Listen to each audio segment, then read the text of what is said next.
C'est par Baleyara, région de Tillabéri, que la police nationale a débuté ce mercredi son opération de destruction de véhicules confisqués qui servaient à la fraude d'hydrocarbures.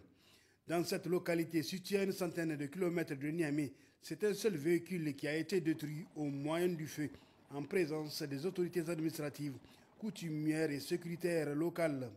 Nous avons suffisamment de stations de carburant, donc ça me parle la peine, vu le risque que contient en tout cas le carburant fraudé et le risque qu'il y a aussi par rapport même à l'utilisation de ces carburants.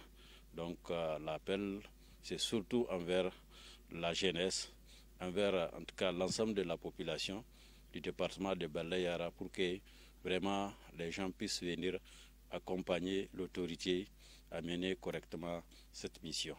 Pour le même exercice, la mission de la police nationale s'est ensuite rendue à Soreille, dans cette localité de la même région, mais située à quelques encablures de la capitale nigérienne. Ce sont ici 4 véhicules qui ont subi le même sort, en présence cette fois-ci des responsables des forces de défense et de sécurité FDS et du gouverneur de la région de Niamey. On assiste à une chute du cours de l'uranium.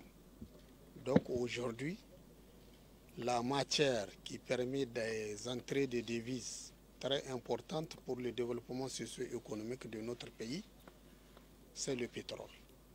Et si ce pétrole est assujetti à la fraude, alors ça c'est de gros manques à gagner pour notre économie. Nous nous félicitons et nous remercions le président de la République, chef de l'État, pour cette initiative où il a engagé tous les conseils régionaux de sécurité à faire de la lutte contre le carburant fraudé leur affaire personnelle. Au total, ce sont 5 véhicules qui ont été mis hors d'état d'usage dans le cadre de cette opération. Il faut noter que c'est à Baleyara que des éléments de la police nationale en poste à la barrière route Loga ont interpellé les conducteurs de ces véhicules le 7 janvier dernier. Ils transportaient à leur bord 536 bidons de 25 litres d'essence chacun, soit au total 13 400 litres. Sur instruction du gouverneur de Tillabéri, le carburant fraudé a été mis à la disposition de la brigade territoriale des douanes de cette région. Dans cette affaire, 11 personnes ont été interpellées.